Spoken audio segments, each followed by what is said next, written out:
Subscribe now and press the bell icon. Never miss an update. Kirchhoff का नियम का उपयोग करके निम्न चित्रों में विद्युत धारा I का मान आप लोग को निकालना है। देखिए पहला सर्किट चित्र 1 देखिए, चित्र B और चित्र C, ये तीनों में यहाँ देखिए I का मान आपको ज्ञात करना है, इसमें भी I का मान ज्ञात करना है और इसमें भी I का मान ज्ञात करना है। तो किरचॉफ का जो नियम है उसको अप्लाई कीजिए। कौन सा नियम? पहला नियम बिंदु का नियम, किसी बिंदु पर मिलने वाली सभी धाराओं का बीजगणितीय योगफल शून्य होगा। आने वाली धारा को प्लस मानिएगा तो बाहर निकलने वाला माइनस। बस इसको फॉलो कीजिए, तीनों में से जो आई है उसका मान निकल जाएगा। ठीक है, इसको बना के दिखाइए जल्दी से। पहला परिपथ में देखिए 10 एम्पियर करंट इस बिंदु पर आ रहा है, 5 एम्पियर आ रहा है, 3 एम्पियर और 1 एम्पियर। देखिए ये टोटल आ रहा है और 1 निकल रहा है। तो इसका मतलब है कि अगर आप किरचॉफ का नियम लगाइएगा तो किरचॉफ का नियम क्या कहता है? किसी बिंदु पर टोटल इनकमिंग बराबर टोटल आउटगोइंग, यानी जितना कुल आएगा उतना कुल निकल जाएगा। तो जितना कुल आ रहा है तो 10 एम्पियर आ रहा है, 5 एम्पियर आ रहा है, 3 एम्पियर आ रहा है और 1 एम्पियर। तो ये हो गया टोटल इनकमिंग बराबर क्या होता है? Total outgoing. तो आउटगोइंग कितना है? तो I इक्वल टू सबको जोड़ दीजिएगा तो 19 एम्पियर, यहाँ से 19 निकल गया। अब इसमें देखिएगा, थोड़ा सा ध्यान दीजिएगा, इसमें अलग अलग पॉइंट पर लेकर के चलिएगा। देखिए इस पॉइंट को देखिएगा तो 5 एम्पियर करंट इनकमिंग है और 2 एम्पियर इनकमिंग है और 1 बाहर निकल रहा है और इधर से भी कुछ बाहर निकल रहा है। तो टोटल इनकमिंग बराबर टोटल आउटगोइंग। तो इनकमिंग कितना है? देखिए इस बिंदु पर केवल देखिएगा, मान लीजिए कि ये चलो ये बिंदु है, तो ये बिंदु पर 5 एम्पियर आया, ये बिंदु पर 2 एम्पियर आया, तो कितना हो गया? 7 एम्पियर इनकमिंग, 7 एम्पियर। तो बाहर भी निकलना चाहिए 7, कितना निकल रहा है? तो इसका मतलब इधर कितना निकल रहा होगा? 6। देखिए 6, 5 2 आया 7, 6 और 1 7 निकल गया। क्लियर? अब आइए इस बिंदु पर देखिए, इस बिंदु पर भी वही चीज, टोटल इनकमिंग बराबर टोटल आउटगोइंग। अब देखिए इनकमिंग आ रहा है कितना? 6, निकल रहा है कितना? 2, निकल रहा है कितना? 4। अब देखिए 6 आया है तो 4 और 2 6 निकल गए। इस बिंदु पर, जैसे बी बिंदु देखिए, बी बिंदु पर 6 आया तो इधर निकला, 4 इधर निकला तो 6 हो गए। तो टोटल इनकमिंग 6 है तो आउटगोइंग भी कितना है? 6 है। अब इस बिंदु पर देखिए, मान लीजिए कि चलिए ये सी बिंदु है, कितना आ रहा है? कितना आ रहा है? 3 7। तो अगर 7 आ रहा है तो 7 निकलना भी है। अब निकल कितना रहा है? इसका मतलब इधर कितना निकलेगा? 5। 5 अगर निकलेगा तब ने 5 और 2 7 एम्पियर होगा, तो इसका मतलब आई कितना हो जाएगा? 5 एम्पियर। क्लियर? अब आगे बढ़िए, इस सर्किट में देखिए, इस सर्किट में इस बिंदु पर आप ध्यान दीजिएगा। इस बिंदु पर जैसे मान लीजिए कि ये ए बिंदु है, तो ए बिंदु पर कितना करंट आया? तो 15 निकलना भी है। अब निकल कितना रहा है? देखिए नीचे, तो इधर कितना निकला होगा? 7 एम्पियर। देखिए 8 इधर निकला, 7 इधर, कितना निकला? 15 और आया भी 15 यहाँ पर। ठीक है, अब इस बिंदु पर आप देखिए, मान लीजिए कि ये बी बिंदु है, बी बिंदु पर आया कितना? आया कितना? 8 5 13, तो निकलेगा भी 13, तो यहाँ से 13 एम्पियर निकल जाएगा। अब देखिए इस बिंदु पर मान लीजिए कि ये सी बिंदु है, सी बिंदु पर देखिए 7 आ रहा है, 3 आ रहा है, तो निकलेगा कितना? 10, तो 10 निकल गया। अब इस बिंदु पर डी पर देखिए, 13 आने वाला, 10 आने वाला, तो निकलने वाला 23, 13 और 10 23। क्लियर? निम्न चित्र में ए तथा बी के बीच आप लोग को तुल्य प्रतिरोध ज्ञात करना है। अब ध्यान दीजिएगा, तुल्य प्रतिरोध ज्ञात करने के लिए ए और बी के बीच आपको निकालना है। ठीक है, इसमें 2 एम्पियर वाला और ये 2 एम्पियर वाला, ये 2 बिंदु के बीच किसमें जुड़ा हुआ है? समानांतर क्रम में। जब किन्हीं 2 बिंदुओं के बीच एक अक प्रतिरोध आता है तो वो समानांतर क्रम में जुड़ा हुआ है। देखिए ऊपर से भी जाने पर एक प्रतिरोध यहाँ से यहाँ, नीचे से भी यहाँ से यहाँ जाने में एक प्रतिरोध, और एक प्रतिरोध रहेगा तो किसमें आएगा? समानांतर क्रम में। अब ये दोनों समानांतर क्रम में। ठीक है, अब आगे बढ़िए, अगर हम यहाँ से यहाँ तक में देखते हैं तो इस बिंदु से इस बिंदु तक ऊपर से जाते हैं तो 3 ओम वाला 1 ओम, नीचे से भी जाते हैं तो 3 ओम वाला 1 ओम, यानी ये दोनों 3 वाला भी समानांतर क्रम में और ये वाला 2 भी समानांतर क्रम में। तो सबसे पहले क्या करना है, ये दोनों और ये दोनों को समानांतर क्रम में जोड़ करके ए को बनाना सिंगल। तो देखिए यहाँ पर ए बिंदु है और ये दोनों को समानांतर क्रम में जोड़ेंगे तो ए को बन जाएगा। और समानांतर क्रम में ध्यान दीजिएगा, समानांतर क्रम में अगर एक ही जैसा प्रतिरोध का मान है तो आप फॉर्मूला यूज करिएगा, प्रतिरोध का मान बटे प्रतिरोध का संख्या। तो प्रतिरोध का मान कितना है, देखिए 2 ओम, और 2 ओम वाला कै गो प्रतिरोध है, 2 को, 1 और 1 2 को, तो ये कितना मिलेगा 1 ओम। फिर आगे बढ़िए, यहाँ पर भी देखिए किसमें जुटेगा, समानांतर क्रम में 2 को प्रतिरोध है तो 3 ओम बटा 2 कितना मिलेगा 1.5 ओम। अब देखिए ए से बी तक पहुंचने के लिए आपको एक सिंगल रास्ता ही है और कोई रास्ता है नहीं, और उसी रास्ते में आपको दोनों प्रतिरोध मिल रहा है, एगो 1 ओम वाला और एगो 1.5 ओम वाला।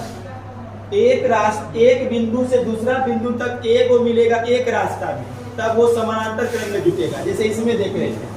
लेकिन एक बिंदु से दूसरा बिंदु तक जाने में एक रास्ता में एक से अधिक मिलेगा, तब श्रेणी क्रम में जुटेगा।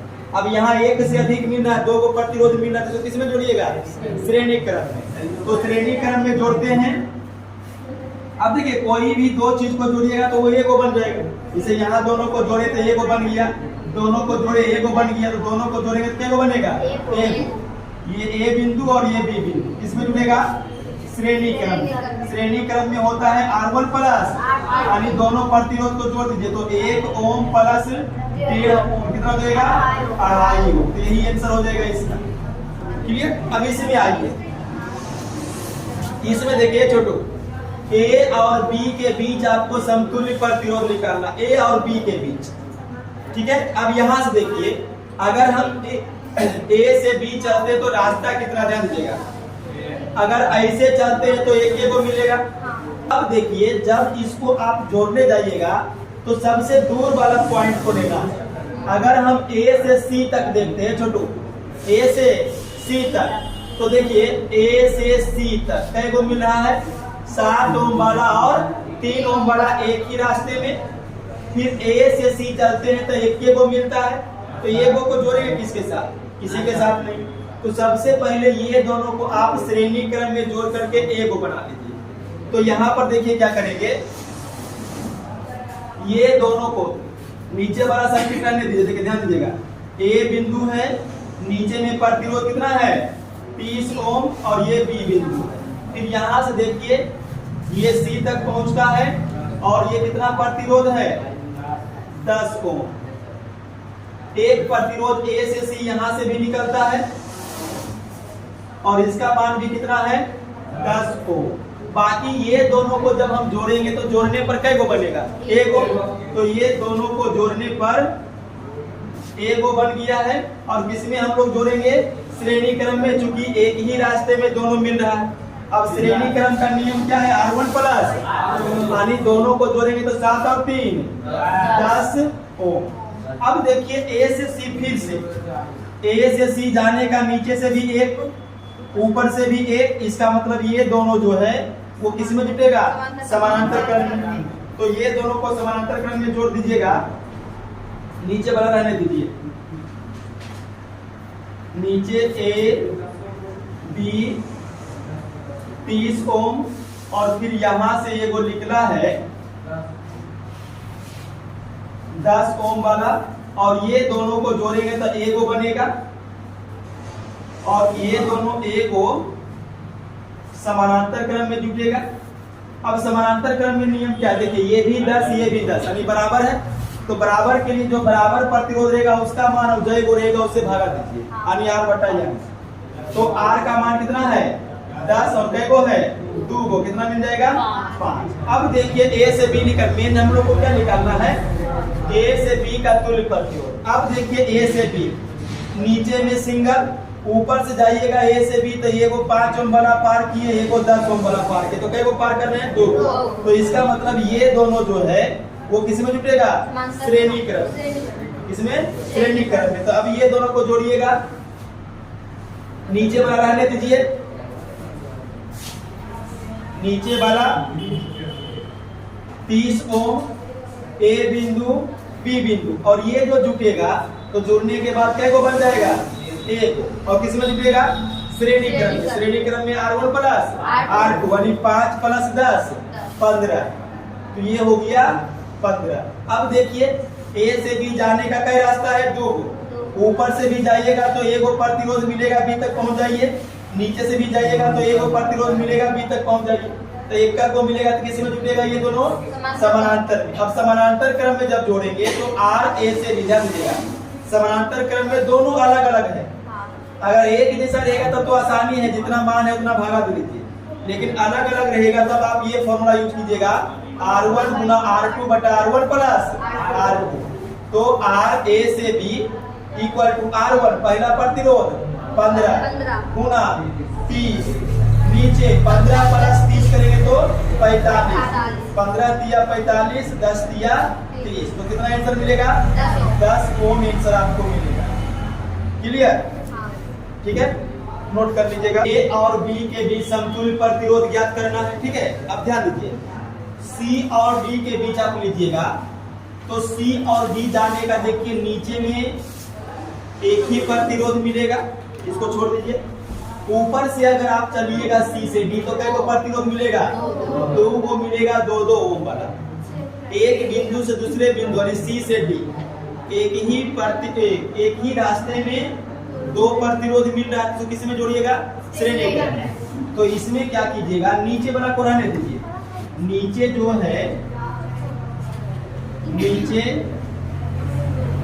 ये 2 ओम वाला, नीचे ये भी 2 ओम वाला, और नीचे ये 2 ओम वाला। ये ए बिंदु हो गया, ये बी बिंदु, ये सी और डी। अब ये दोनों को आप श्रेणी क्रम में जोड़िएगा तो किसी भी 2 राशि को जोड़ने पर ए को मिल जाएगा। और ये कितना मिलेगा? तो श्रेणी क्रम में जोड़िएगा, ध्यान दीजिएगा। श्रेणी क्रम में R1 प्लस तो 2 और 2 4। अब उसके अगला स्टेप में देखिएगा, ये स्टेप 1 हो गया। स्टेप 2 देखिए, यहाँ पे लिख रहे हैं। अब देखिए सी से डी ही देखिएगा, ऊपर से जाइएगा तो क्या को मिलेगा? एक 4 ओम वाला, नीचे से भी एक 2 ओम वाला। इसका मतलब ये दोनों किस में जुड़ेगा? समानांतर क्रम में। तो नीचे वाला को रहने देते हैं। नीचे वाला जो 2 ओम है, यहाँ पर ए बिंदु है, और नीचे वाला यहाँ भी 2 ओम है, ये बी बिंदु। अब ध्यान दीजिए, ये जो सी से डी वाला था, सी से डी वाला, दोनों को जोड़ेंगे तो क्या को बन जाएगा? ए को। और ये किसी में जुटेगा? समानांतर क्रम। अब समानांतर क्रम में देखिए दोनों अलग अलग है। अलग अलग के लिए देखिए ये वाला फॉर्मूला, ठीक है, यानी ऊपर में गुना कीजिएगा, नीचे में जोड़िएगा। तो अगर हम गुना करेंगे तो 4 दूनी 8, और जोड़ेंगे तो 4 और 2 6, यानी कि 4 बटा 3 हो। अब देखिए ए से बी जाने का, यहाँ से आप शुरू कीजिए, घूमिए घूमिए बी तक, एक ही रास्ता में तीनों मिल गया, किसमें जुड़ेगा? श्रेणी क्रम। तो इसका मतलब है कि आर ए से बी यानी समतुल्य प्रतिरोध ए और बी के बीच, ये आप श्रेणी क्रम में कीजिए, R1 plus R2 plus R3। तो आर ए से बी मिलेगा। R1 को मान लीजिए 2 ओम है, इसको मान लीजिए 4 बटा 3 ओम है, और R3 को मान लीजिए 2 ओम है। अब यहाँ पर आप इसको ऐड कर लीजिएगा, भिन्न का जोड़, तो आपको मिलेगा 16 बटा 3। यही आपका आंसर है।